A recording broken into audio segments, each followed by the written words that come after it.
അഖിലാത്മനാഥനല്ലയോ, അഖിലലോകേശ്വരനല്ലയോ, അഖിലാത്മാക്കൾക്കറിവായി വാഴും അഖിലലോകേശ്വരനല്ലയോ, ആശ്രിതവത്സലനല്ലയോ, എൻ്റെ ആശ്വാസരൂപനല്ലയോ,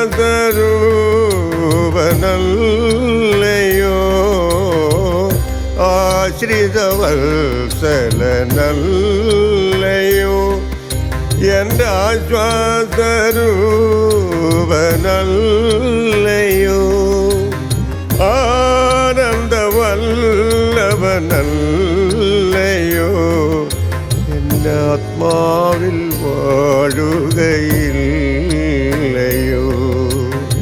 ആനന്ദവല്ലഭനല്ലയോ, എൻ്റെ ആത്മാവിൽ വാഴുകയില്ലയോ. അഖിലാത്മനാഥനല്ലയോ, അഖിലലോകേശ്വര.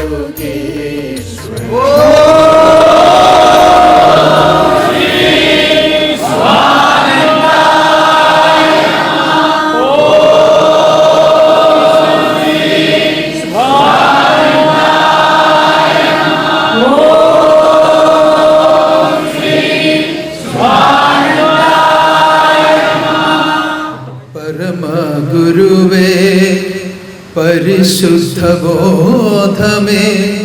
അഗതികൾക്കാശ്രയം തൃപ്പാദമേ.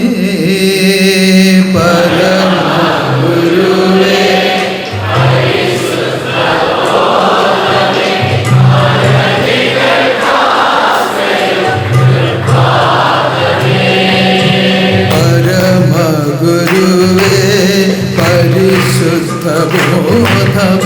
അഗതികൾക്കാശ്രയം തൃപ്പാദമേ.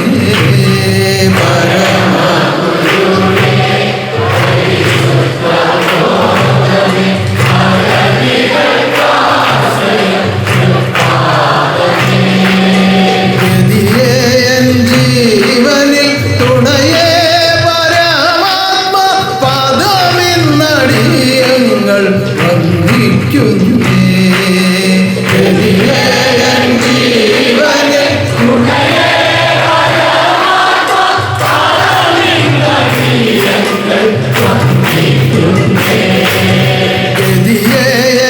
ജീവനിൽ തുണയേ പരമാത്മ പദമിന്നടിയങ്ങൾ വന്ദിക്കുന്നേ. ജീവനിൽ തുണയേ പരമാത്മ പദമിന്നടിയങ്ങൾ വന്ദിക്കുന്നേ. പരമഗുരുവേ പരിശുദ്ധബോധമേ, അഗതികൾക്കാശ്രയം തൃപ്പാദമേ. പരമഗുരുവേ പരിശുദ്ധബോധമേ, അഗതികൾക്കാശ്രയം തൃപ്പാദമേ. സർവത്തിൻ്റെ ഉടമസ്ഥനാകുന്ന ജഗദീശ്വരൻ പരമഗുരുവായി തിരുവതാരമായി വന്ന് ലോകത്തിൽ വാഴുന്ന കാലത്ത് പൊന്നുപാദത്തിലെത്തുവാനും ഈ ഗുരുപാദത്തിൽ ആശ്രയിച്ച് ശിഷ്യരായി ജീവിക്കുവാനും പരമഭാഗ്യം ലഭിച്ച പൊന്നോമന സന്താനങ്ങളെ, വീണ്ടും ഒരു ഞായറാഴ്ച ഇപ്രകാരം ഒത്തുചേരുവാനും ആരാധിക്കുവാനും ദൈവം തന്ന അവസരത്തിന് നന്ദിയോടെ പ്രാർത്ഥിക്കാം. ക്ഷണഭങ്കുരമായ ഈ ലോകത്തിൽ, കഴിഞ്ഞ നിമിഷം കണ്ട ആളിനെ ഈ നിമിഷം കാണാത്ത ഈ ലോകത്തിൽ നമുക്ക് വീണ്ടും വീണ്ടും കാണുവാനും ഈ വിധം ആരാധിക്കുവാനും ദൈവം ഒരുക്കി വെച്ച അവസരത്തിന് നമ്മൾ നന്ദി പറയേണ്ടവർ തന്നെയാണ്. അറിഞ്ഞ് ആരാധിക്കുന്നവരെല്ലാം ഓരോ നിമിഷത്തിനും നന്ദി പറയേണ്ടിയിരിക്കുന്നു. ആ വിധത്തിൽ നമുക്ക് നന്ദിയോടുകൂടി പ്രാർത്ഥിക്കാം. കഴിഞ്ഞ ഒരാഴ്ചക്കാലം ചെയ്തു പോയ കർമ്മങ്ങളിൽ അറിഞ്ഞോ അറിയാതെയോ ഗുരുവിന് അഹിതമായി എന്തെങ്കിലും സംഭവിച്ചു പോയിട്ടുണ്ടെങ്കിൽ അതെല്ലാം ക്ഷമിക്കണമേ എന്നും, ഹിതമായി എന്തെങ്കിലും സംഭവിച്ചെങ്കിൽ അത് നിലനിർത്തി തരണമേ എന്നും സർവശക്തിയോട് നമുക്ക് പ്രാർത്ഥിക്കാം. ഉന്നതനായ ഗുരുവിൻ്റെ വാഴ്ച മകയിരമായി ഞാൻ കണ്ടു, മകയിരമായി ഞാൻ കണ്ടു.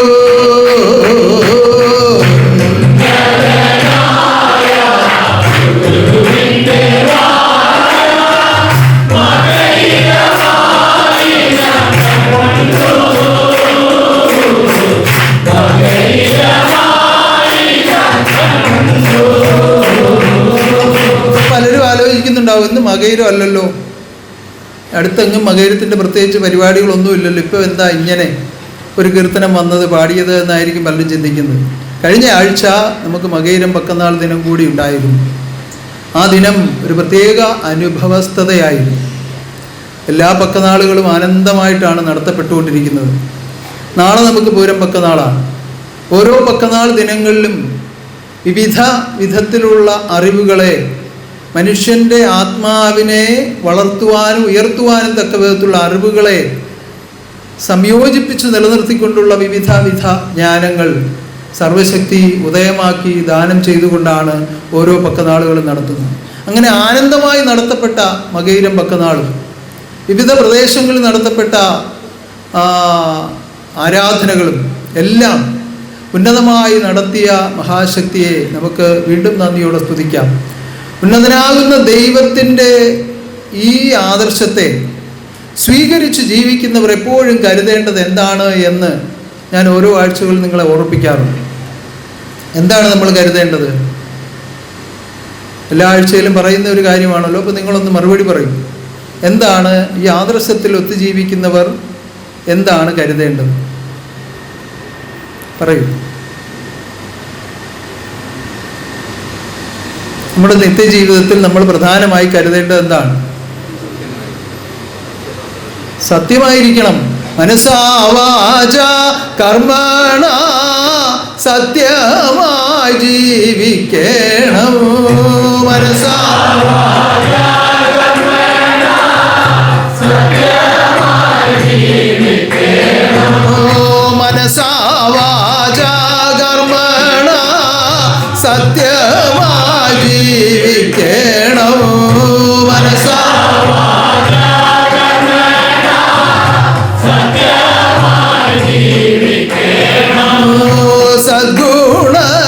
സദ്ഗുണസ്വരൂപന്റെ തിരുഹിതമറിയണം.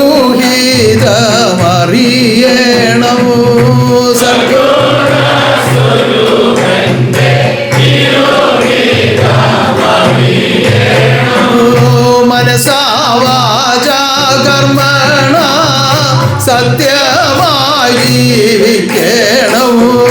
മനസാ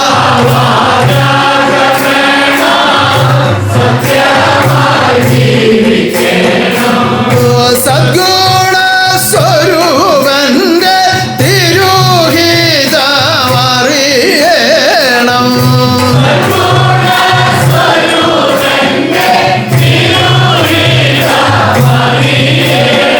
മനസാ വാചാ കർമ്മണ സത്യം പ്രകാശിക്കുമ്പോഴേ ഗുരുവിൻ്റെ ഹിതം എന്താണെന്ന് പരിപൂർണമായും ഒരു മനുഷ്യാത്മാവിൽ ബോധ്യപ്പെടുകയുള്ളൂ. അതുവരെ താൻ പലതും പറഞ്ഞു തരും. എനിക്ക് ഇന്നതാണ് ഇഷ്ടം, ഇന്നതുപോലെ ജീവിക്കണം, ഇന്നതുപോലെ കർമ്മിക്കണം എന്നൊക്കെ പറഞ്ഞു തരും. ആ ജീവിത വഴികളിൽ കൂടി നമ്മൾ സത്യത്തെ സ്ഥിരമാക്കി നമ്മുടെ ആത്മാവിൽ നിലനിർത്തുമ്പോൾ അപ്പോഴാണ് അറിയുന്നത്, പരിപൂർണമായി അറിയുന്നത്, എൻ്റെ ഗുരുവിൻ്റെ ഹിതം ഇന്ന വിധത്തിലാണ്. അപ്പോൾ പിന്നെ എന്താ ഉണ്ടാവുക? അഹിതമായി എന്തെങ്കിലും സംഭവിച്ചാൽ വല്ലാത്ത ഒരു ദുഃഖമാണ്. തീർത്താ തീരാത്ത ദുഃഖവും ഭാരവും നമ്മുടെ ഉള്ളിൽ ഇങ്ങനെ വർദ്ധിച്ചുകൊണ്ടേയിരിക്കും. അപ്പോൾ നമുക്കറിയാം എവിടെയോ ഒരു അഹിതം ഉണ്ടായിട്ടുണ്ട്. സത്യം പ്രകാശിച്ചു കഴിയുമ്പോൾ അതാണ് അതിൻ്റെ അവസ്ഥ. അല്ലാതെ ജീവിക്കുന്നവർക്ക് എങ്ങനെ വേണമെങ്കിലും ഇതിലേക്കൂടെ വേണമെങ്കിലും ഏത് കാട്ടിക്കൂടെ വേണമെങ്കിലും പോവാം. കാടെന്നുദ്ദേശിച്ചത് അജ്ഞാനമാണ്. ഏത് അജ്ഞാനത്തിൽ കൂടി അവർക്ക് സഞ്ചരിക്കാൻ അവർക്ക് പ്രശ്നമില്ല. സത്യത്തിൻ്റെ പാതയിലേക്ക് ചേർക്കപ്പെട്ട് കഴിയുമ്പോൾ പിന്നെ അതിൽ നിന്നൊരല്പം വ്യതിചലിച്ചാൽ ഉടൻ നമുക്ക് ഭാരം വർദ്ധിക്കും, ദുഃഖം വർദ്ധിക്കും. അപ്പോൾ സദ്ഗുരുവിൻ്റെ ഹിതങ്ങൾ അറിഞ്ഞ് ജീവിതം ചെയ്യുമ്പോഴാണ് നമ്മുടെ ആത്മാനന്ദം അനുഭവമാകുന്നത്. ആ ആത്മാനന്ദമാണ് ശുഭാനന്ദമായി വർദ്ധിക്കുന്നത്. ആത്മാവ് അനുഭവിക്കുന്ന ആനന്ദത്തിൽ നിന്നുകൊണ്ട് വീണ്ടും പരിശുദ്ധ കർമ്മങ്ങളെ അനുഷ്ഠിക്കുമ്പോൾ പരന്മാരിലേക്ക് പരിശുദ്ധത നിറവേറ്റുവാനുള്ള പ്രാപ്തി ഉണ്ടാകും. അതിൻ്റെ പേര് നിഷ്കാമകർമ്മമെന്നാണ്. ആ നിഷ്കാമകർമ്മത്തിൽ നിന്നാണ് നിത്യശാന്തിയും നിത്യാനന്ദവും ശുഭാനന്ദമായി നമുക്ക് അനുഭവമാകുന്നത്. അങ്ങനെ ശുഭമായ ആനന്ദം മർത്യലോകത്തിലേക്ക് എത്തിക്കുവാൻ വേണ്ടി ദൈവം സ്ഥാപിച്ച ഈ ആദർശത്തിൽ ജീവിക്കുമ്പോൾ നമ്മൾ കരുതേണ്ടത് എന്താണ്? മനസാ വാചാ കർമ്മണ സത്യമായി ജീവിക്കണം. മനസാ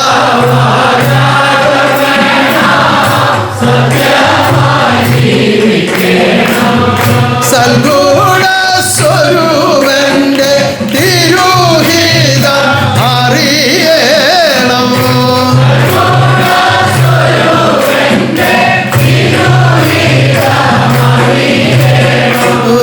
സൽഗുരുഹിതങ്ങളെ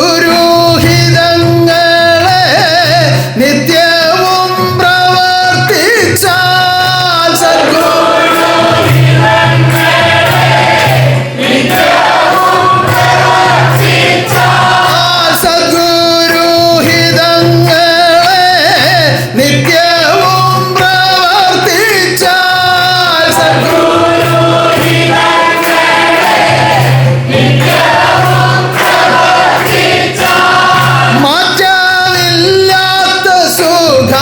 ആത്മാവിൽ കണ്ടെത്തിയിടാം.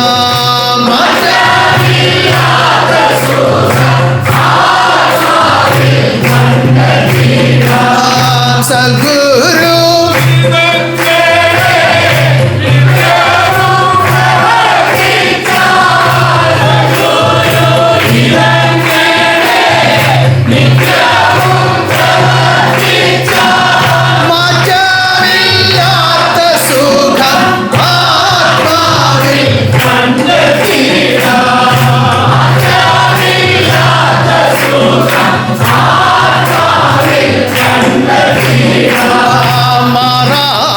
സുഖമല്ലോ സ്വർഗമെന്നറിയണം.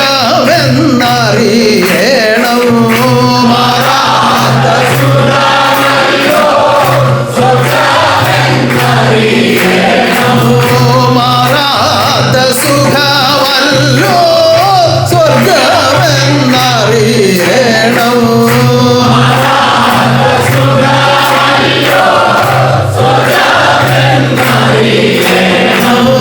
തീരാത്ത ദുഃഖമല്ലോ നരകമെന്നറിയണം.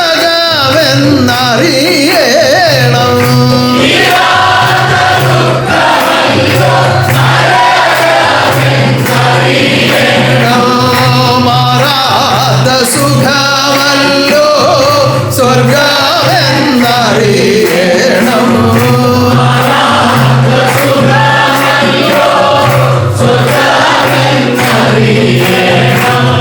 തീരാത്ത ദുഃഖമല്ലോ നരകമെന്നറിയണം.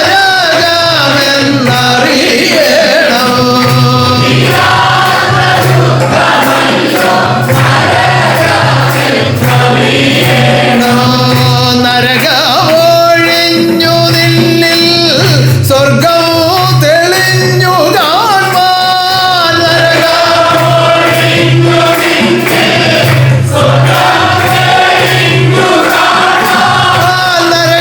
നരകമൊഴിഞ്ഞു നിന്നിൽ സ്വർഗം തെളിഞ്ഞു കാണുവാൻ.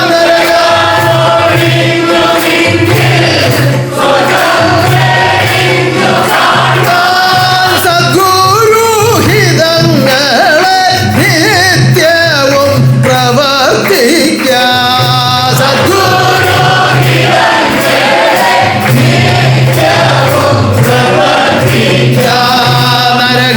നരകമൊഴിഞ്ഞു നിന്നിൽ സ്വർഗം തെളിഞ്ഞു കാണുവാൻ.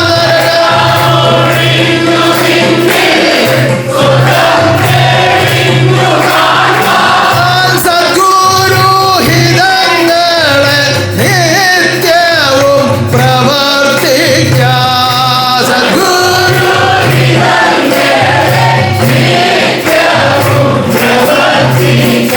അപ്പോൾ ആത്മബോധോദയ സംഘാംഗങ്ങളായി ജീവിക്കുവാൻ തീരുമാനിച്ചവരെല്ലാം മനസാ വാചാ കർമ്മണ എന്ന് പറയുമ്പോൾ ചിന്തിക്കുന്നതും പറയുന്നതും പ്രവർത്തിക്കുന്നതും സത്യമായിരിക്കണം. എങ്കിൽ മാത്രമേ ഈ സ്വർഗം നമുക്ക് ഈ ലോകത്തിൽ വെച്ച് അനുഭവിക്കുവാൻ പറ്റൂ. ഈ ലോകത്തിൽ വെച്ച് സ്വർഗം അനുഭവിച്ചെങ്കിലേ ആ ലോക സ്വർഗം അനുഭവിക്കുവാനും പറ്റൂ. സ്വർഗത്തിൽ നിന്ന് സ്വർഗത്തിലേക്കെന്നാണ്, അല്ലാതെ നരകത്തിൽ തന്നെ കഴിഞ്ഞുകൂടിയിട്ട് നേരെ സ്വർഗത്തിലേക്ക് കയറാമെന്ന് ചോദിച്ചാൽ നടക്കുകയില്ല. ഈ നരലോകത്തിൽ വെച്ച്, ഈ നരകത്തിൽ വെച്ച് സ്വർഗം നമ്മൾ അനുഭവിക്കണം. എങ്ങനെ അനുഭവിക്കണം? സൽക്കർമ്മം ചെയ്ത് അനുഭവിക്കണം. അതിനുള്ള വഴിയാണ് ഈ തുറന്നു വെച്ചിരിക്കുന്നത്. അതിനെ സ്വീകരിക്കണം. അല്ലാതെ ലേബലൊട്ടിച്ചുകൊണ്ട് നടന്നുകൊണ്ട് മാത്രം കാര്യം നടക്കത്തില്ല. സത്യമായിട്ട് ജീവിക്കണം, അതിന് തീരുമാനമെടുക്കണം. അങ്ങനെ ജീവിതം ചെയ്യുമ്പോൾ നിത്യസുഖത്തിൽ എന്നും ജീവിക്കുവാൻ കഴിയും. നിത്യസുഖത്തിൻ്റെ ഉടമസ്ഥൻ നിത്യാനന്ദൻ ഈശ്വരൻ. അതുകൊണ്ട് ആ ഈശ്വരൻ്റെ അധിവാസം എപ്പോഴും ഹൃദയത്തിൽ കാണുവാൻ തക്ക വിധത്തിൽ മഹാശക്തി നിങ്ങളെല്ലാം കരുതുമാറാകട്ടെ. ഈ ആരാധനയിൽ പരിപൂർണമായും ശ്രദ്ധിച്ച് ഓരോ വാക്കുകളും എൻ്റെ ഗുരുവിൻ്റേതാണെന്നുള്ള ഓർമ്മയോടുകൂടി ശ്രദ്ധിച്ച് അതിൽ നിന്ന് ഉള്ളടക്കമായി നിൽക്കുന്ന തത്വങ്ങളെ സ്വീകരിപ്പാൻ തക്ക വിധത്തിൽ എന്നെ അനുഗ്രഹിക്കണമേ എന്ന് പ്രാർത്ഥനയോടുകൂടി കാത്തിരുന്നാൽ ഓരോരുത്തരെയും അനുഗ്രഹിക്കും. ഈ ആരാധനയിൽ പങ്കെടുക്കുന്ന നിങ്ങൾക്ക് ആനന്ദം അനുഭവമാകുന്നുണ്ട് എന്ന് സമ്മതിക്കുന്നവരൊന്ന് കൈയുയർത്തിക്കണ്ട. അങ്ങനെയെങ്കിൽ അത് വീണ്ടും വീണ്ടും വേണം എന്ന ആഗ്രഹം ഓരോരുത്തർക്കും ഉണ്ടാകും. അങ്ങനെ ഉണ്ടാകട്ടെ. ഓരോരുത്തരിലും ആനന്ദം ഈശ്വരൻ ദാനം ചെയ്യട്ടെ. കരുണാനിധേ കരുണാനിധേ അങ്ങേ കരുണയാളെൻ്റെ ജന്മം. കരുണാനിധേ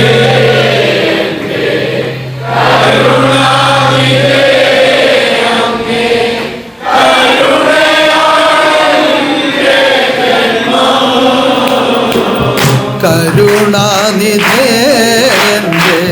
കരുണാനിധേ അങ്ങേ കരുണയാണെൻ്റെ ജന്മം. കരുണാനിധേ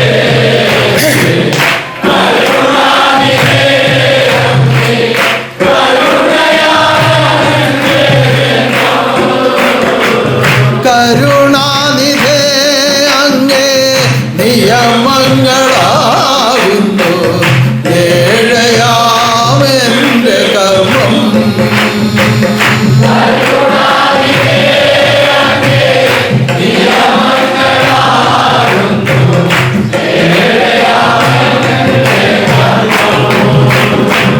കരുണാനിധേ അങ്ങേ നിയമങ്ങളാകുന്നു ഏഴയാമെൻ്റെ കർമ്മം.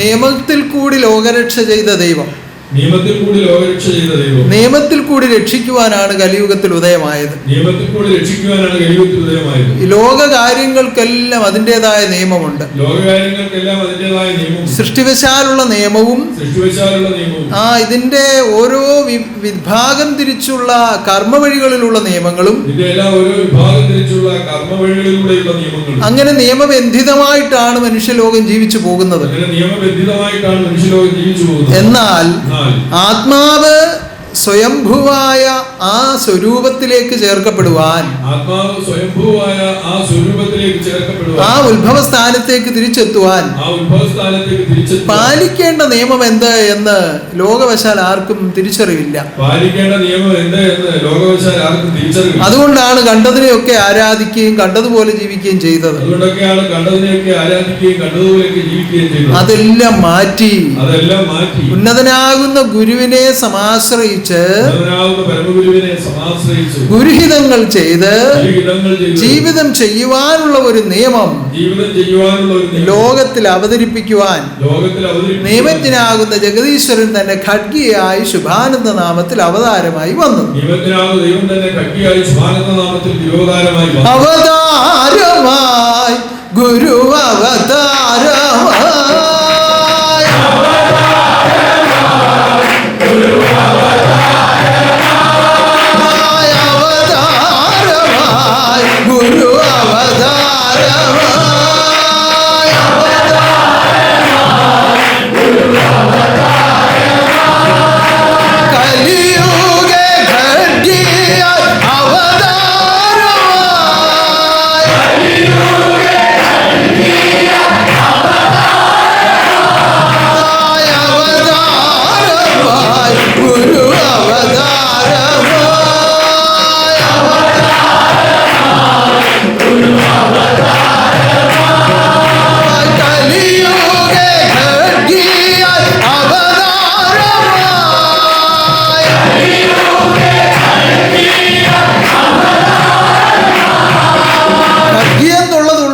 ഉത്ബോധമാകുന്നു. ഖഡ്ഗി എന്നുള്ളത് ഉത്ബോധമാണ്. ആ ഉത്ബോധം തരുവാനാണ് വന്നത്. ആ ഉത്ബോധം തരുവാനാണ്. എന്താണ് ഉത്ബോധം? എന്താണ് ഉത്ബോധം? ആ ഉള്ളിലിരിക്കുന്ന വസ്തുവിനെ തിരിച്ചറിയുന്നതാണ് ഉത്ബോധം. ഉള്ളിലിരിക്കുന്ന വസ്തുവിനെ തിരിച്ചറിയുന്ന ലോകവശാൽ പല കാര്യങ്ങളും ചെയ്യുമ്പോ ലോകവശാൽ പല കാര്യങ്ങളും പല നാമങ്ങൾ ഇതൊക്കെ വ്യവഹരിക്കാറുണ്ട്. പല നാമങ്ങൾ ഇതൊക്കെ വ്യവഹരിക്കാറുണ്ട്. ആ ആനന്ദം ഉപയോഗിക്കാറുണ്ട്, ആത്മബോധം ഉപയോഗിക്കാറുണ്ട്, നിഷ്കാമകർമ്മം ഉപയോഗിക്കാറുണ്ട്, സൽക്കർമ്മം ഉപയോഗിക്കാറുണ്ട്.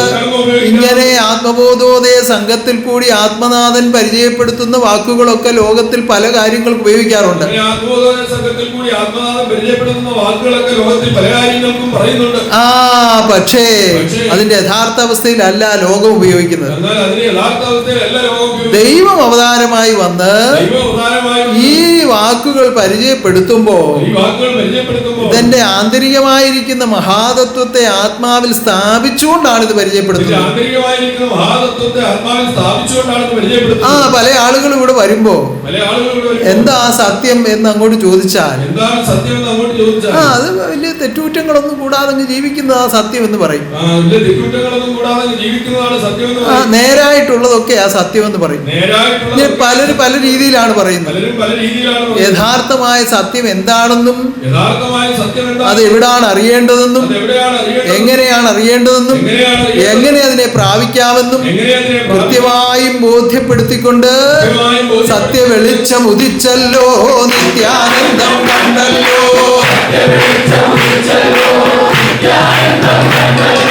സത്യ വെളിച്ചം ഉദിച്ചല്ലോ, നിത്യാനന്ദം കണ്ടല്ലോ,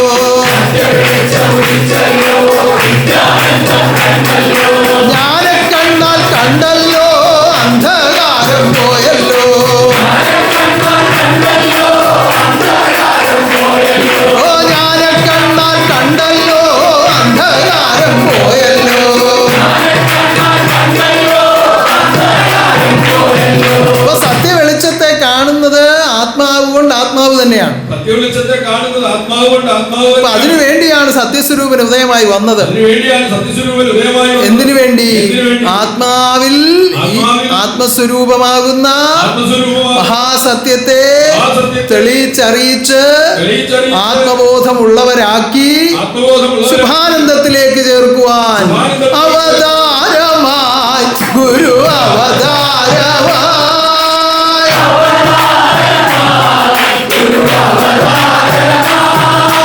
കലിയുഗ ഖഡ്ഗിയ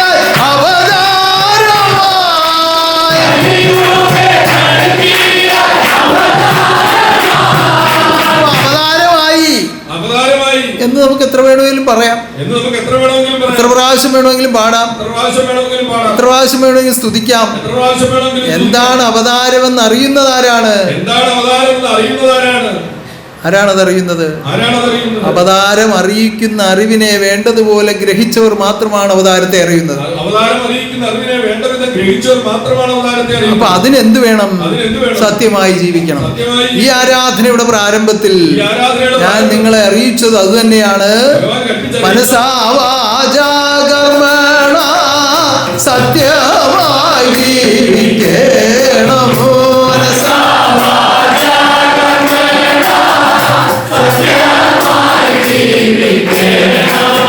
സൽഗുണ സ്വരൂപനം ഗുരുവിനെ അറിയണം.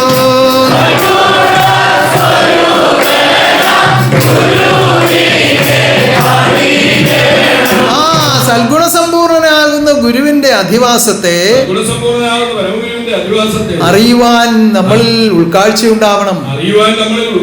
ഉൾക്കാഴ്ച ഉണ്ടാകണമെങ്കിൽ എന്ത് വേണം? സത്യധർമാദികൾ പൂർത്തീകരിക്കപ്പെടണം. ഒരിടത്ത് പറഞ്ഞു, ന്യായവും നീതിയുമല്ല സ്വീകരിപ്പാനിരിക്കുന്നു. ന്യായവും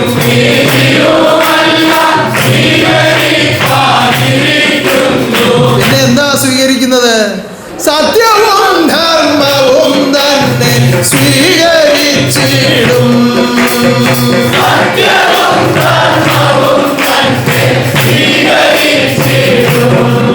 എന്റെ മോനെ നോക്കി നിർത്തിക്കൊണ്ട് അവന്റെ മോന് ചോറ് കൊടുത്തത് ശരിയാണോ? എന്റെ മോന്റെ എൻ്റെ മോൻ്റെ കല്യാണം കഴിക്കാതിരിക്കുന്നുള്ളൂ, അവൻ കല്യാണം കഴിപ്പിച്ച കണ്ടോ?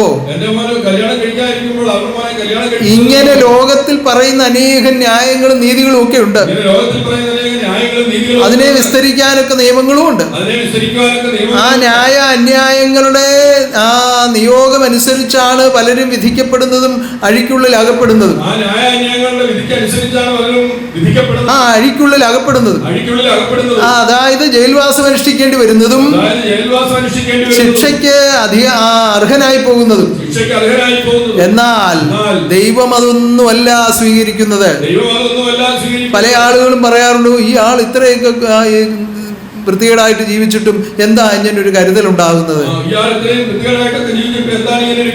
പലരും അങ്ങനെ സംശയം ചോദിച്ച് പല ആളുകളെ പറ്റിയും പറഞ്ഞ് പരസ്പരം പറയാറുണ്ട്. അത് ആന്തരികമായി നിലനിർത്തുന്ന ഒരു സത്യം, അത് ഒരുപക്ഷെ ആ ജന്മത്തിലുണ്ടായതായിരിക്കില്ല, അതിനു മുമ്പേ വന്ന കൂട്ടത്തിൽ കൊണ്ടുവന്നതായിരിക്കും. എവിടെയോ സത്യധർമ്മം പുലർത്തിയതിന്റെ ഒരു കർമ്മഫലം ആത്മാവിനോടുകൂടി ഉള്ളതുകൊണ്ട് പലപ്പോഴും പലരെയും കരുതപ്പെടുന്നുണ്ട്. പക്ഷേ ആ കരുതൽ കണ്ടുകൊണ്ട് ആ ആള് ജീവിക്കുന്ന പോലെ മതിയെന്ന് വിചാരിച്ചാൽ നഷ്ടപ്പെട്ടു പോവുകയുള്ളൂ. പരസ്പരം നോക്കി ജീവിക്കാനല്ല പറഞ്ഞത്. പരസ്പരം നോക്കണം, പരസ്പരം അറിയണം, പരസ്പരം ബന്ധിക്കണം, പരസ്പരം സഹകരിക്കണം, പരസ്പരം സ്നേഹിക്കണം, പരസ്പരം രക്ഷിക്കണം. എല്ലാം നിയമമാണെങ്കിലും ഉള്ളിലെ കുറ്റൊന്നു നോക്കിയിടുക. ദൈവത്തിൻ രൂപത്തെ കാണുന്നുണ്ടോ?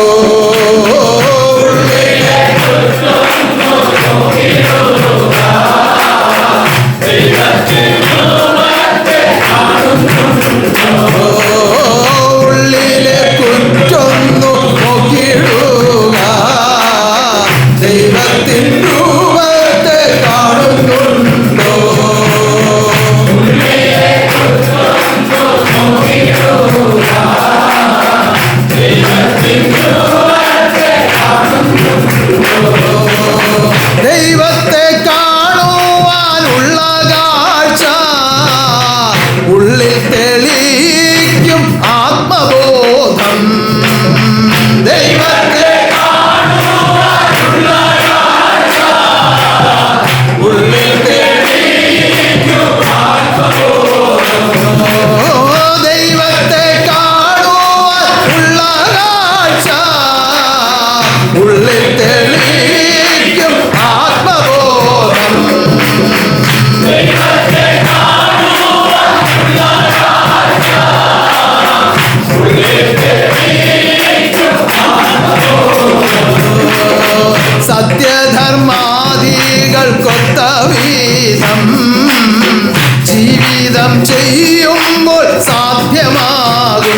ആരംഭിച്ചപ്പോൾ മുതൽ ലോകരംഗത്തേക്ക് ജീവിതം ആരംഭിച്ചപ്പോൾ വിവിധ വിധത്തിലുള്ള ദുഃഖങ്ങൾ അതിനോടൊപ്പം തന്നെ നമ്മൾ അനുഭവിച്ചുകൊണ്ടിരിക്കുകയാണ്. വിവിധ വിധത്തിലുള്ള ദുഃഖങ്ങൾ അതിനോടൊപ്പം തന്നെ നമ്മൾ ഒരു അനുഭവിച്ചുകൊണ്ടിരിക്കുകയാണ്. കുഞ്ഞ് ജനിച്ചു വീഴുമ്പോൾ അത് കരയുന്നത് എന്തിനാണ്? ഒരു കുഞ്ഞ് ജനിച്ചു വീഴുമ്പോൾ അത് കരയുന്നത് എന്തിനാണ്? അതിനാവശ്യമായ ആഹാരത്തിന് വേണ്ടിയാണ്. അതിനാവശ്യമായ ആഹാരത്തിന് അതിന്റെ ദേഹത്ത് എന്തെങ്കിലും അസ്വസ്ഥതകൾ ഉണ്ടായാൽ, അതിന് ശരീരത്തിന് പിടിക്കാത്തതോ മനസ്സിന് പിടിക്കാത്തതോ ഒക്കെ ആയാൽ എല്ലാം അത് കരഞ്ഞാണ് പ്രതികരിക്കുന്നത്. അതിന് ശരീരത്തിന് പിടിക്കാത്തതോ മനസ്സിന് പിടിക്കാത്തതോ എന്തെങ്കിലും കാര്യമുണ്ടായാൽ കരഞ്ഞാണ് അത് പ്രതികരിക്കുന്നത്. ഒരു രോഗമുണ്ടായാൽ, രോഗമുണ്ടായാൽ അതുപോലെ അതിനിഷ്ടമല്ലാത്ത എന്തെങ്കിലും ശബ്ദം കേട്ടാൽ, അതിനിഷ്ടമല്ലാത്ത എന്തെങ്കിലും ശബ്ദം അതിന് ഉൾക്കൊള്ളാൻ കഴിയാത്ത വിധം ഒരു ശബ്ദം ഉണ്ടായാൽ, ഉൾക്കൊള്ളാൻ കഴിയാത്ത ഇങ്ങനെ പല വിധത്തിൽ ആ പിഞ്ചു കുഞ്ഞിനെ മുതൽ നിങ്ങൾ ചിന്തിച്ചു നോക്കുക, എപ്പോഴും ദുഃഖമാണ്. ഇങ്ങനെ പല വിധത്തിൽ പിഞ്ചു കുഞ്ഞിനെ മുതൽ നമ്മൾ ചിന്തിച്ചു നോക്കുക, എപ്പോഴും ദുഃഖമാണ് അല്ലേ? അപ്പൊ നമ്മൾ പറയും കുഞ്ഞ് കിടന്ന് കരയുന്നു, അതിനെന്താ ചെയ്യും? ഇപ്പോൾ പാല് കൊടുക്കേണ്ട സമയത്ത് പാല് കൊടുക്കണം, രോഗമാണെങ്കിൽ അതിന് ഔഷധം കൊടുക്കണം, നമ്മുടെ സാമീപ്യമാണ് ആവശ്യമെങ്കിൽ അത് കൊടുക്കണം,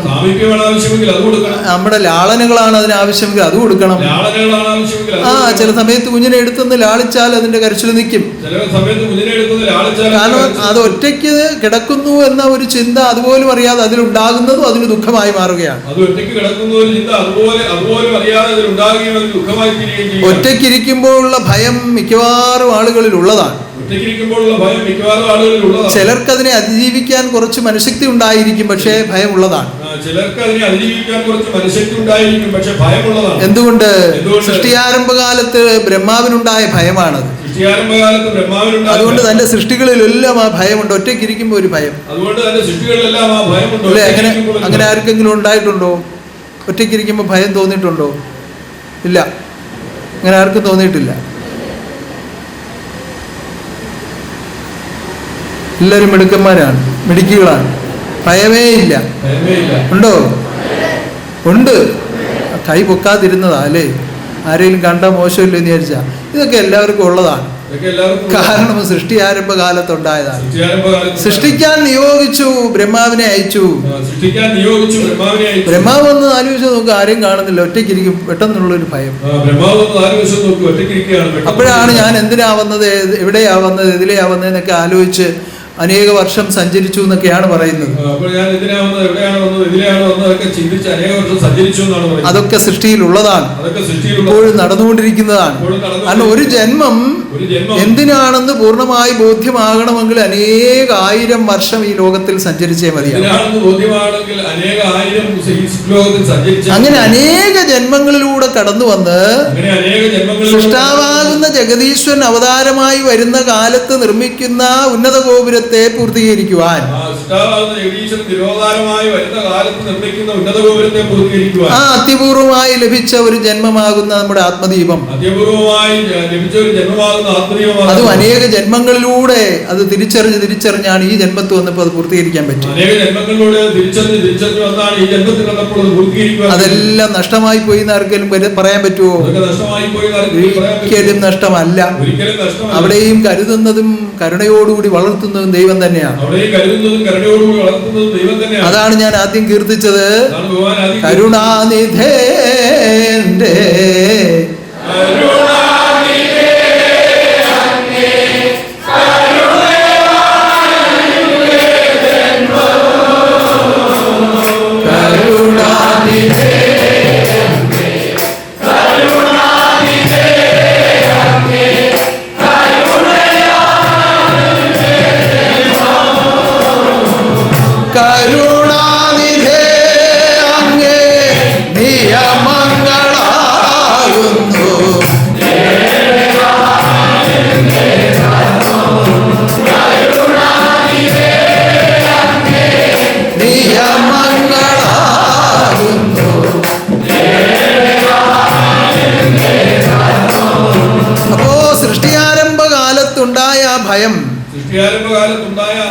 ഇപ്പോഴും ആളുകളിലുണ്ട്.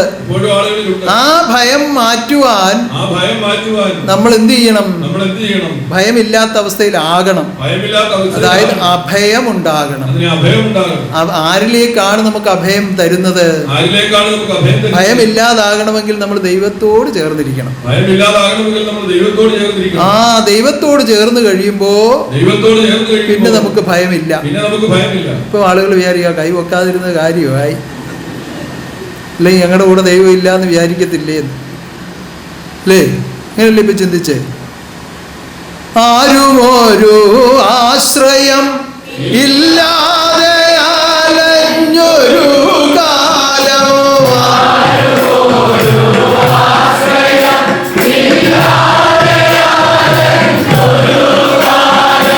അഭയം നൽകിയ എൻ്റെ അഖിലേശ്വര,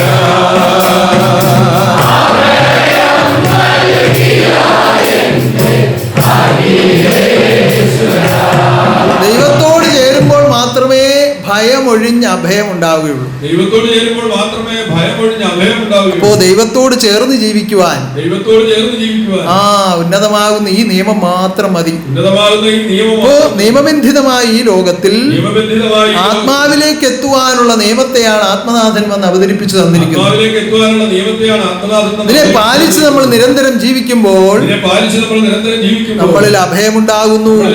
ആത്മനാഥൻ നമ്മളോടുകൂടി വാഴുന്നു. ആത്മനാഥൻ നമ്മളോട് ശുഭാനന്ദം അനുഭവിക്കുന്നു. ആനന്ദം നിത്യാനന്ദം ആത്മാവിലെന്നും, ആനന്ദം നിത്യാനന്ദം ആത്മാവിലെന്നും,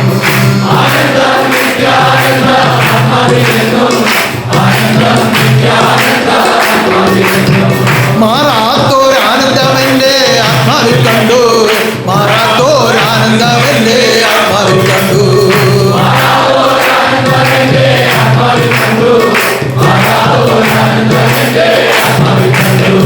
ആനന്ദം ആനന്ദം പരമാനന്ദം തന്നെ, ആനന്ദം ആനന്ദം പരമാനന്ദം തന്നെ.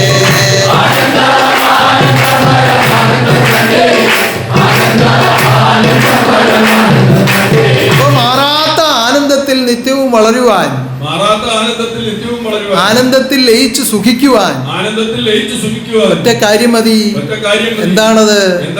നിയമം പാലിക്കുക. നിയമം പാലിക്കുക. ഇപ്പൊ നമുക്ക് ഇഷ്ടമുള്ളതുപോലെ ഓരോന്നിനെയും വളച്ചൊടിക്കുകയും വക്രിക്കുകയും ചെയ്യുന്നതിൽ കാര്യമൊന്നുമില്ല. നിഷ്കളങ്ക ഭക്തിയോടുകൂടി ഇതിനെ പാലിച്ച് ജീവിക്കുമ്പോൾ നിഷ്കളങ്ക സ്വരൂപനാകുന്ന ജഗദീശ്വരനാണ് നമ്മളിൽ എഴുന്നള്ളി നമ്മളെ ശുഭാനന്ദമാക്കുന്നത്. ഇങ്ങനെ ഒരു ആദർശം ലോകത്തിൽ സ്ഥാപിച്ച്, ദൈവം സഹിച്ച മഹാത്യാഗങ്ങൾ എത്ര വലുതാണെന്ന് നിങ്ങൾ ഓരോരുത്തരും ചിന്തിച്ചു നോക്കണം. അന്ന് വേണ്ട വിധത്തിൽ ഇത് ലോകത്തിലേക്ക് പ്രചരിപ്പിക്കുവാനോ എന്തിന് ഉച്ചത്തിലൊരു നാമസ്തുതിക്കുവാനോ പോലും കഴിയുമായിരുന്നില്ല. ആ പരിതസ്ഥിതികളെ എല്ലാം മാറ്റിക്കൊണ്ട് പരിപൂർണ ശക്തിയോടുകൂടി വീണ്ടും ഉദയമായി നിന്ന് പ്രവർത്തിച്ച പ്രവർത്തനമാണ് ഉത്രാട നക്ഷത്രത്തിൽ നിങ്ങൾ കണ്ടത്. ആ ഉത്രാട നക്ഷത്രമാണ് അടുത്തു വരുന്നത്. അത് എങ്ങനെയാണ് നമ്മൾ ആഘോഷിക്കേണ്ടത്?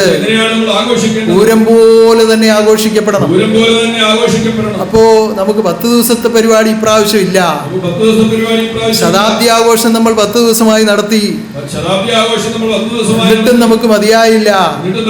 കുറെ കൂടി ദിവസം ഉണ്ടായിരുന്നെങ്കിലെന്നാണ് ആത്മലോകം ചിന്തിച്ചത്.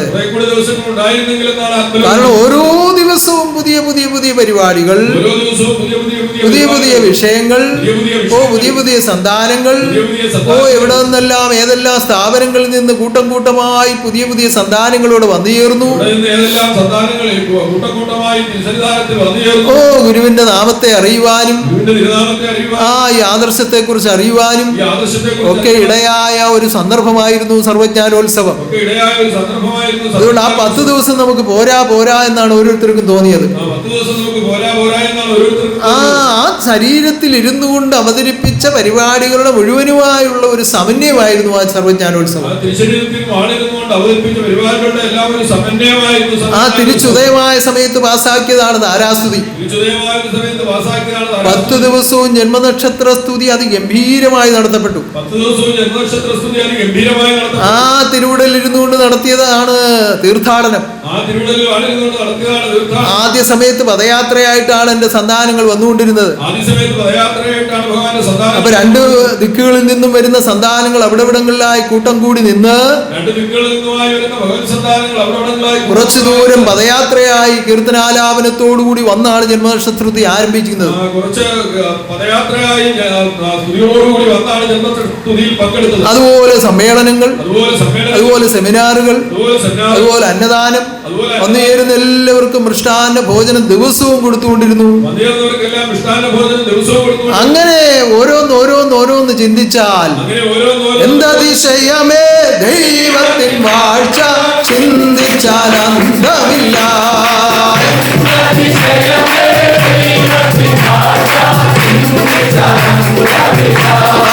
എന്തതിശയമേ ദൈവത്തിൻ വാഴ്ച,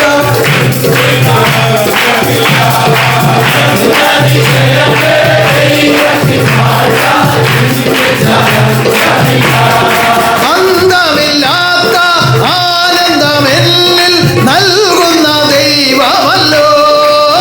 അന്തമില്ലാത്ത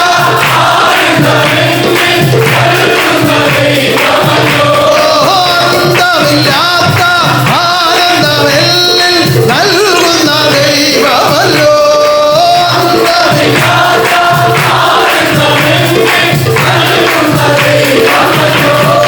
എന്തതിശയമേ ദൈവത്തിൻ വാഴ്ച, ചിന്തിച്ചാൽ അന്തമില്ല.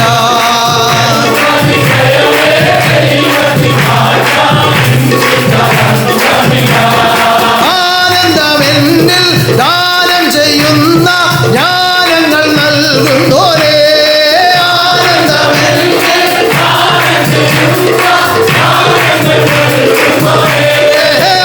ആനന്ദമെന്നിൽ ദാനം ചെയ്യുന്ന ജ്ഞാനങ്ങൾ നൽകുന്നോരേ.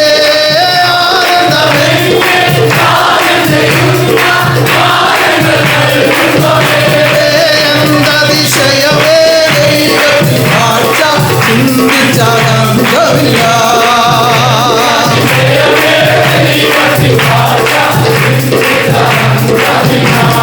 ജ്ഞാനങ്ങളെന്നിൽ ഉദയം ചെയ്യുവാൻ അജ്ഞാനം മാറ്റുന്നോരേ.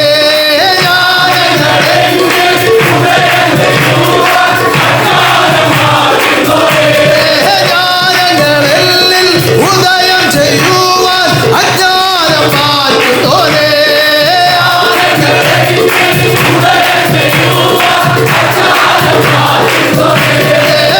ജ്ഞാനങ്ങളെന്നിൽ ഉദയം ചെയ്യുവാൻ അജ്ഞാനം മാറ്റുന്നോരേ.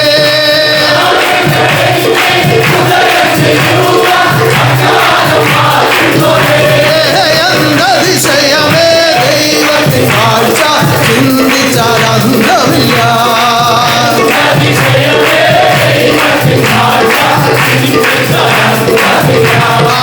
ജ്ഞാനം മാറ്റുന്ന നിഷ്കളങ്ക ഖഡ്ഗി ഉദയമായി വാഴുന്നല്ലോ.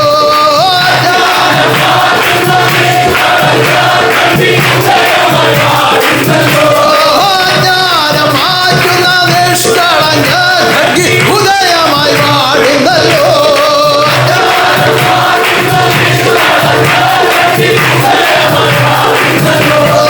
എന്തതിശയമേ ദൈവത്തിൻ വാഴ്ച,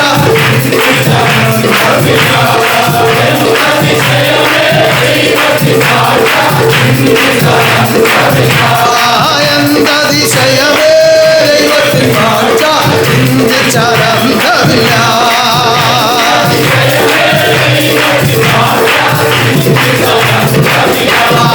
എന്തതിശയമേ ദൈവത്തിൻ വാഴ്ച, ചിന്തിച്ചാൽ അന്തമില്ല.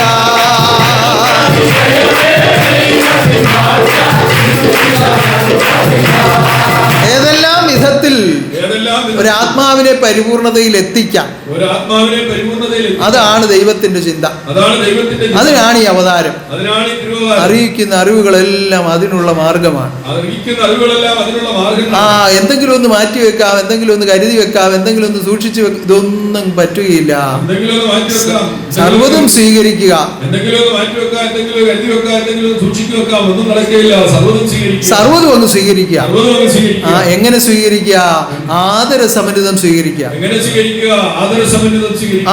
ആദരവോട് ഇത് സ്വീകരിക്കുമ്പോഴാണ് ആദരവോടെ ഇതിനെ സ്വീകരിക്കുക. അനുസരണാബോധം നിലനിൽക്കുന്നത്. അനുസരണാബോധം നിലനിൽക്കുന്നു.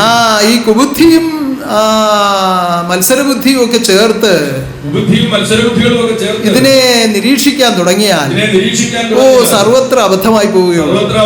അതുകൊണ്ട് അങ്ങനെയൊന്നും ചിന്തിക്കാതെ വിശ്വാസത്തോടുകൂടി ഇതിനെ സ്വീകരിച്ച് എല്ലാം എൻ്റെ ഉടമസ്ഥൻ തരുന്ന ഈ അറിവുകളെല്ലാം എൻ്റെ രക്ഷയ്ക്കാണെന്നുള്ള പൂർണ്ണ വിശ്വാസത്തോടുകൂടി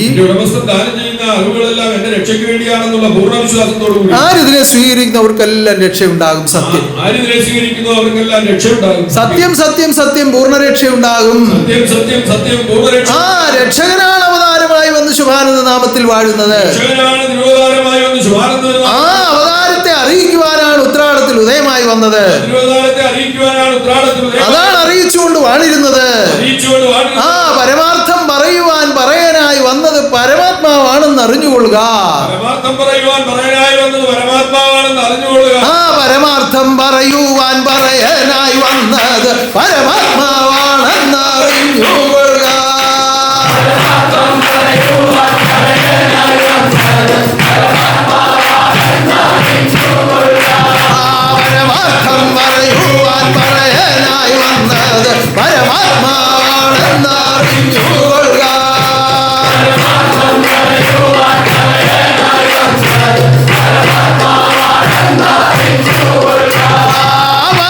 പരന്മാരിൽ പാപമുണ്ടെന്നുള്ള പരമാർത്ഥം പരമാത്മാവ് അറിയുന്നുണ്ട്.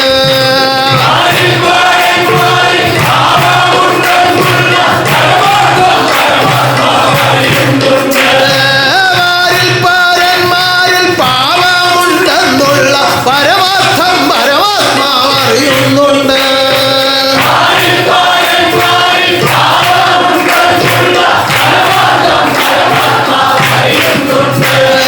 പരമാർത്ഥജ്ഞാനം ഗ്രഹിക്കുന്ന മർത്യന്റെ പാപങ്ങളാകെ ഒഴിഞ്ഞു പോകും.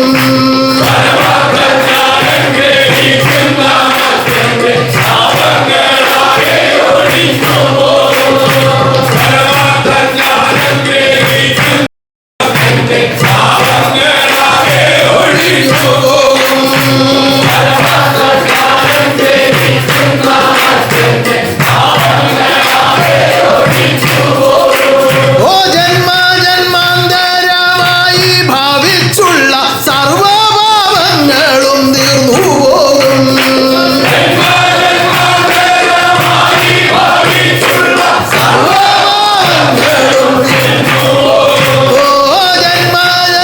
ജന്മാന്തരമായി ഭാവിച്ചുള്ള സർവപാപങ്ങളും തീർന്നു പോകും.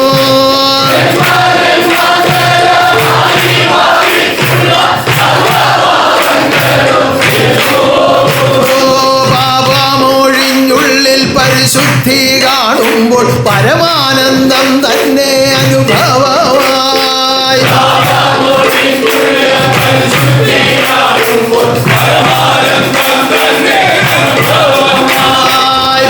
പാപമൊഴിഞ്ഞുള്ളിൽ പരിശുദ്ധി കാണുമ്പോൾ പരമാനന്ദം തന്നെ അനുഭവമായി.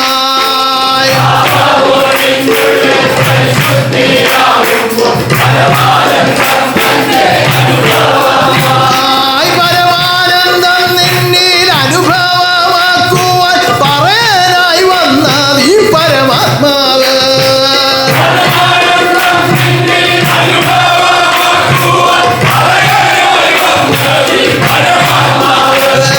പരമാനന്ദം നിന്നിൽ അനുഭവമാക്കുവാൻ പറയാനായി വന്നത് ഈ പരമാത്മാവ്.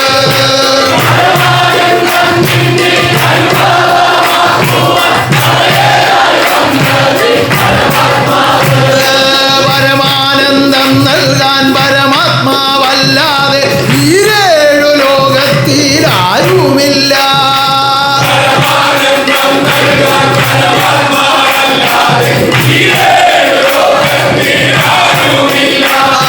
പരമാനന്ദം നൽകാൻ പരമാത്മാവല്ലാതെ ഈരേഴു ലോകത്തിൽ ആരുമില്ല.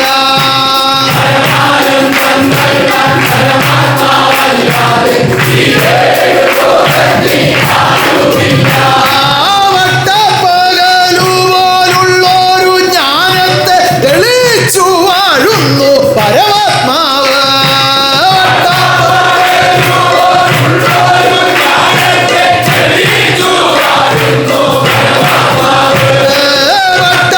പകലുപോലുള്ളൊരു ജ്ഞാനത്തെ തെളിച്ചു വാഴുന്നു പരമാത്മാവ്.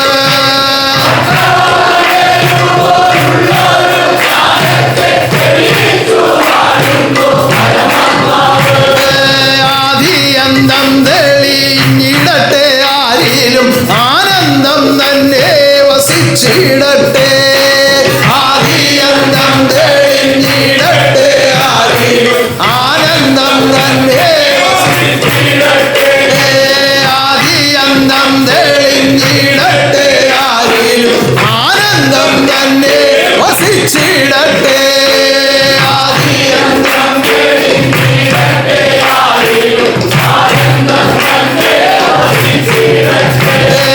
ആദിയന്തം തെളിഞ്ഞിടട്ടെ, ആരിലും ആനന്ദം തന്നെ വസിച്ചിടട്ടെ. ആദിയന്തം തെളിഞ്ഞിടട്ടെ, ആരിലും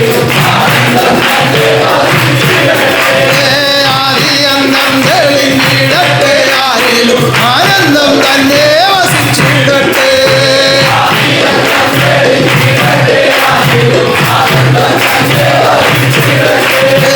ആദിയന്തം തെളിഞ്ഞിടട്ടെ, ആരിലും ആനന്ദം തന്നെ വസിച്ചിടട്ടെ.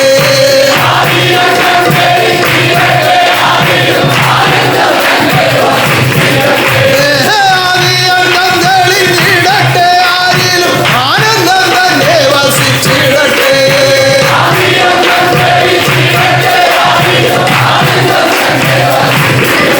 ഇപ്പോ പറയാനായി വന്ന് പരമാർത്ഥം പറഞ്ഞത് പരമാത്മാവാണെന്നുള്ള സത്യം തെളിയിക്കുവാനാണ് വീണ്ടും ഉദയമായി വന്നത്. പറയാനായി വന്ന് പരമാർത്ഥം പറഞ്ഞത് പരമാത്മാവാണെന്ന് തെളിയിക്കുവാനുമാണ് വീണ്ടും ഉദയമായി വന്നത്. ഓ, ഉത്രാടത്തിൽ വന്നു, ഉത്രാടത്തിൽ അത് കഴിഞ്ഞ് പുരാടത്തിൽ വന്നു, അത് കഴിഞ്ഞ് മകയിരത്തിൽ വന്നു. ഇന്നും വാഴുന്നത് ആ മഹാശക്തിയാണെന്ന് ബോധ്യമുള്ളവരൊന്ന് കൈ ഉയർത്തി കണ്ടാക്കൊള്ളാം, കൈ അടിച്ചു കേട്ടാക്കൊള്ളാം. ആദിയന്തം തെളിഞ്ഞിടട്ടെ, ആരിലും ആനന്ദം തന്നെ വസിച്ചിടട്ടെ.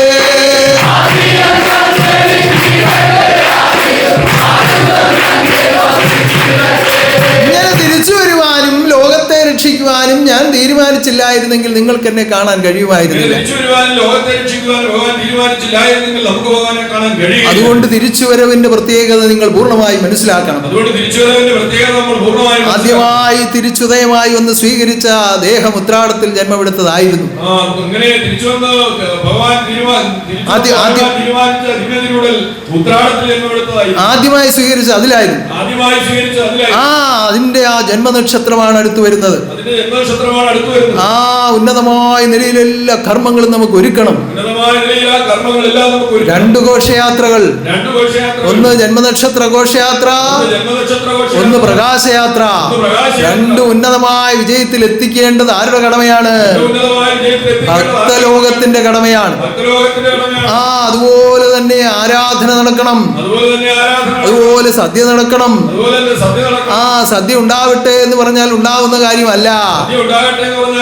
ലോകമുണ്ടാകട്ടെ എന്ന് പറഞ്ഞ് ലോകമുണ്ടാക്കിയ ആളാണ് വാഴുന്നത്.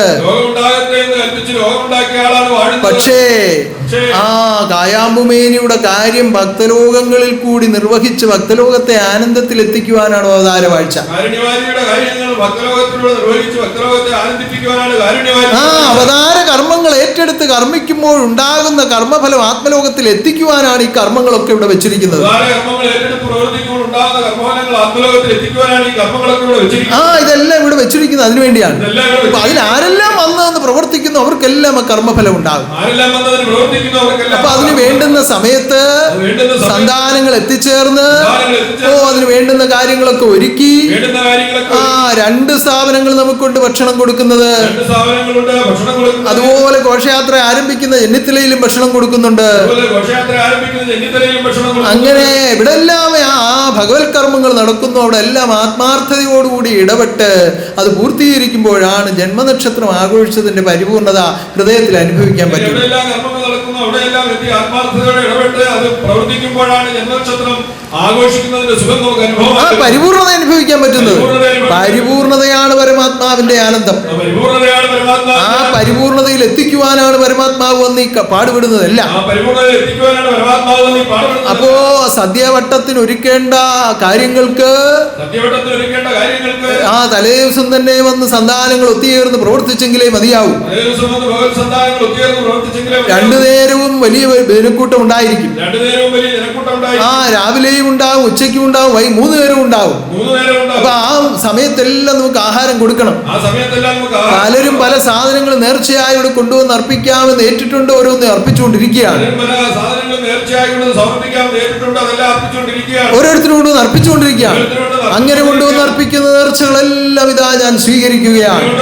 നേർച്ചകളെല്ലാം മഹാശക്തി സ്വീകരിക്കുക. അതുപോലെ അതുപോലെ ആ കഴിഞ്ഞ ആഴ്ചയും അതിന് മുമ്പിലത്തെ ആഴ്ചയും കഴിഞ്ഞ ആഴ്ചയുടെ മുമ്പിലത്തെ ഈ സമീപ പ്രദേശത്തുള്ള കുറെ ശാഖകളിൽ നിന്ന് പ്രദേശത്തുള്ള കുറെ ആളുകൾ 60, 80, 90, 100 എന്നൊക്കെ കണക്കിൽ ഇങ്ങനെ ആളുകൾ വന്നുകൊണ്ടിരുന്നു. 60, 80, 90, 100 എന്നുള്ള കണക്കിലൊക്കെ ആളുകൾ തിരുസന്നിധിയിൽ വന്നു. ഈ വരുന്ന സമയങ്ങളെല്ലാം വലിയ മഴയായിരുന്നു. ഈ വരുന്ന സമയങ്ങളെല്ലാം വലിയ ഓ മഴയായിരുന്നു. ഞാൻ ആലോചിക്കും, ദൈവമേ ഈ ആളുകൾ ഇത്രയും വന്നു, ജോലിയൊന്നും നടക്കത്തില്ലല്ലോ, ഈ ഭക്തജനങ്ങൾ ഇത്രയും വന്നു, ഈ ജോലിയൊന്നും നടക്കത്തില്ല. അവരെ നിർബന്ധിക്കാൻ പറ്റില്ലല്ലോ. അവരെ നിർബന്ധിക്കാൻ പറ്റില്ല. മഴ നനഞ്ഞ് അങ്ങനെ ജോലി ചെയ്താൽ അവർക്ക് വല്ല പനിയൊക്കെ പിടിച്ചാൽ അതൊരു ദുഃഖമല്ലേ. മഴ നനഞ്ഞ ജോലി ചെയ്തെന്തെങ്കിലും പനിയൊക്കെ പിടിച്ചാൽ അത് ആ ദുഃഖമല്ലേ? പിന്നെ എല്ലാം മഹാശക്തിയുടെ ഇഷ്ടം പോലെ നടക്കട്ടെ എന്ന് തീരുമാനിച്ചു. മഹാശക്തി ഇഷ്ടം പോലെ നടക്കട്ടെ എന്ന് അപ്പോ വൈകുന്നേരം ആയപ്പോ വിത്തുങ്ങളെല്ലാം യാത്ര ചോദിക്കാൻ വന്നു. വൈകുന്നേരം ആയപ്പോഴല്ലേ യാത്ര. അപ്പൊ അവർക്ക് വേണ്ടുന്ന ഭക്ഷണമൊക്കെ ഭഗവാന്റെ കാരുണ്യത്താൽ എല്ലാം ഒരുക്കി കൊടുത്തു. ഭക്ഷണമൊക്കെ ഭഗവാന്റെ കാരുണ്യത്താൽ ഒരുക്കി കൊടുത്തു. അപ്പൊ നിങ്ങൾ എന്ത് ചെയ്ത് എന്തെങ്കിലും ചെയ്യാൻ പറ്റുമോ? നിങ്ങൾ എന്ത് ചെയ്തു? എന്തെങ്കിലും ചെയ്യാൻ അപ്പൊ ഞങ്ങൾ ഇന്ന ഭാഗത്ത് ഇന്ന ജോലികളൊക്കെ ചെയ്തു. ഞങ്ങൾ ഇന്ന ഭാഗത്ത് ഇന്ന ജോലികളൊക്കെ ചെയ്തു. അപ്പൊ നിങ്ങളെല്ലാം മഴ നനയുമായിരുന്നു. ആ മഴ നനഞ്ഞുകൊണ്ട് എൻ്റെ കുഞ്ഞുങ്ങൾ ഇവിടെ നിന്ന് പാടുപെട്ടു. മഴ നനഞ്ഞുകൊണ്ട് ഭഗവത് സന്താനങ്ങൾ ഇവിടെ അങ്ങനെ ഈ കർമ്മങ്ങൾ ഈ കർമ്മങ്ങൾ സ്വന്തം കർമ്മമായി ഏറ്റെടുത്ത് പ്രവർത്തിക്കുന്ന എൻ്റെ ഓമന മിത്രങ്ങളെ, കർമ്മങ്ങളായി ഏറ്റെടുത്ത് പ്രവർത്തിക്കുന്ന ഭഗവാന്റെ ഓമന മിത്രങ്ങളെ, നിങ്ങളെ ഞാൻ ഒരു കാലത്തും മറക്കുകയില്ല. നിങ്ങൾക്കെന്നും ഐശ്വര്യം ഉണ്ടാകുമാറാകട്ടെ.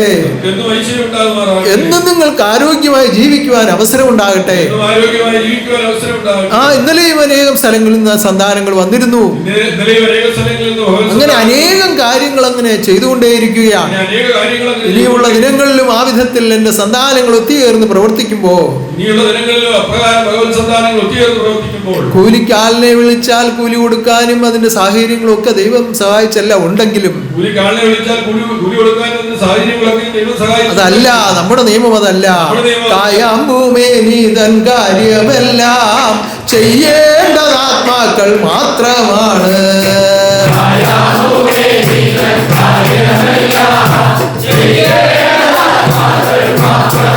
ആ ചിന്തയോടുകൂടി സർവകർമ്മങ്ങൾ ഏർപ്പെടുവാൻ മഹാശക്തി നിങ്ങളിൽ ഉത്ബോധമായി വാഴുമാറാകട്ടെ. അതുപോലെ നമ്മുടെ ഘോഷയാത്രകളിൽ സംബന്ധിക്കണം. അതുപോലെ സേവയുണ്ട്, കഥകളിയുണ്ട്, അങ്ങനെ എല്ലാ പരിപാടികളിലും, അതുപോലെ സമ്മേളനമുണ്ട്. എല്ലാം ഉന്നതമായ നിലയിൽ നടത്തപ്പെടുവാൻ മഹാശക്തി വേണ്ടതെല്ലാം പ്രകൃതിയിൽ കൂടി നിങ്ങൾക്ക് ദാനം ചെയ്യുമാറാകട്ടെ. ഈ വരുന്ന ചൊവ്വാഴ്ച 29-ാം തീയതി മഹാസമാധി ദിനാചരണമാണ്. ആദ്യമായി സ്വീകരിച്ച മനോമന തിരുവുടൽ നമ്മളെ വിട്ടുപോയ ദിനമാണ്. വളരെ ഭക്തിയോടും നന്ദിയോടും കൂടി ഒരു നേരത്തെ നെല്ലരിയാഹാരം മാത്രം കഴിച്ചുകൊണ്ട്, രോഗികളും കുട്ടികളുമായുള്ളവർ എന്തെങ്കിലുമൊക്കെ ആഹാരം കഴിക്കുന്നതിൽ വിരോധമില്ല. ബാക്കിയുള്ളവരെല്ലാം ആ വ്രതം അനുഷ്ഠിച്ചുകൊണ്ട് നമ്മുടെ നിയമപുസ്തകത്തിൽ അതിന്റെ പ്രത്യേക കാര്യങ്ങളെല്ലാം എഴുതി ചേർത്തിട്ടുണ്ട്.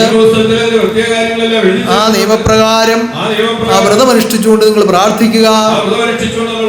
ആ ശാഖാശ്രമങ്ങളിൽ ഒത്തുകൂടി വൈകുന്നേരം ആരാധന നടത്തുക. അല്ലാതുള്ളിടത്ത് എവിടെയെങ്കിലും ഒരു ഭവനത്തിൽ ഒത്തുചേർന്ന് ആരാധന നടത്തുക. കഴിയുന്നിടത്തോളം ആളുകൾ ഇവിടെ വന്ന് പങ്കെടുത്ത് അതിൽ സ്തുതിയിൽ പങ്കെടുക്കുക. ആ എല്ലാം ഈശ്വരൻ സ്വീകരിക്കട്ടെ. വിദേശ രാജ്യങ്ങളിൽ ഉത്രാട ജന്മനക്ഷത്രത്തിന് വേണ്ടിയുള്ള ഒരുക്കങ്ങൾ നടന്നുകൊണ്ടിരിക്കുകയാണ്. 1-ാം തീയതിയും 3-ാം തീയതിയും അത് കഴിഞ്ഞു വരുന്ന ദിനങ്ങളിലൊക്കെയായി ഇങ്ങനെ പരിപാടികൾ ആസൂത്രണം ചെയ്തിട്ടുണ്ട്. അങ്ങനെ വിവിധ രാജ്യങ്ങളിലായി ഉത്രാടം ആഘോഷിക്കാൻ പോവുകയാണ്. നമ്മുടെ ഈ കേരളത്തിന് വെളിയിലുള്ള സ്ഥലങ്ങളിലും ഉത്രാട മഹോത്സവം ആഘോഷിക്കാൻ തീരുമാനിച്ചിട്ടുണ്ട്. എല്ലാം ഒരുങ്ങി എല്ലാം നടത്തി ഉന്നതമായ ആനന്ദത്തിൽ ലയിക്കുവാൻ ആനന്ദ സ്വരൂപനാകുന്ന ജഗദീശ്വരനെല്ലാം ഒരുക്കി നിങ്ങൾക്ക് ദാനം ചെയ്യുമാറാകട്ടെ. താരാസ്തുതി മഹായജ്ഞം അത്യുന്നതമായി നടത്തപ്പെടുമാറാകട്ടെ. ഉന്നതമാകുന്ന ഈ ആരാധനയിൽ വന്ന് പങ്കെടുത്ത നിങ്ങളെ ഓരോരുത്തരെയും ഞാനിതാ ദർശിക്കുകയാണ്. നേർച്ച കാഴ്ചകളെ ഞാനിതാ സ്വീകരിക്കുന്നു. ആത്മാവിനെ സ്വീകരിക്കുന്നു. കടന്നു നിൽക്കുന്ന മാതാവിന്റെ നിത്യശാന്തിക്ക് വേണ്ടി പ്രാർത്ഥിക്കുന്നു. രോഗദുഃഖങ്ങൾ ഒഴിയുവാൻ പ്രാർത്ഥിക്കുന്നു. ശാന്തിക്ക് വേണ്ടി പ്രാർത്ഥിക്കുന്നു. പ്രകൃതി സർവത്ര തുണയായി നിൽക്കുവാൻ പ്രാർത്ഥിക്കുന്നു. ഗീതാനന്ദ സ്വാമിയുടെ സുഖത്തിന് വേണ്ടി പ്രാർത്ഥിക്കുന്നു. മഹാഗൗരവത്തിന്റെ പൂർത്തീകരണത്തിനായി പ്രാർത്ഥിക്കുന്നു. ആത്മദീപത്തിന്റെ ആയുരാരോഗ്യത്തിനായി പ്രാർത്ഥിക്കുന്നു. രാജഗോപാലിനെ ചിന്തിച്ച് പ്രാർത്ഥിക്കുന്നു. ആ കുടുംബത്തെ ഓർത്ത് പ്രാർത്ഥിക്കുന്നു. സ്ഥപതികളെയും ശില്പികളെ ഓർത്ത് പ്രാർത്ഥിക്കുന്നു. സർവാർമികളെ ഓർത്ത് പ്രാർത്ഥിക്കുന്നു. സർവരെയും രക്ഷിക്കുവാൻ